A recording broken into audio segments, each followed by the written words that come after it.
মহোদর মহাসুরকে ধ্বংস করতে আবির্ভূত হয়েছিলেন। গণেশের বিভিন্ন রূপের পূজা করে আমাদের অশুভ দূর হয়ে যায়।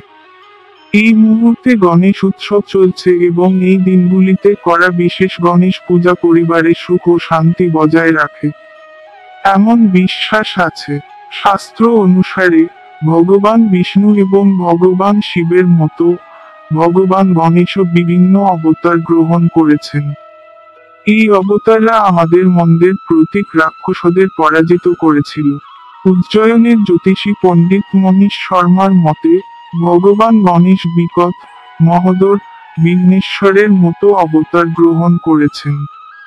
এই অবতাররা যে রাক্ষসদের পরাজিত করেছে তারা আমাদের দুষ্টতার প্রতীক। এই সব পাপ হলো কাম, ক্রোধ, অহংকার, লোভ, হিংসা, আসক্তি, অহংকার। জেনে নিন ভগবান গণেশ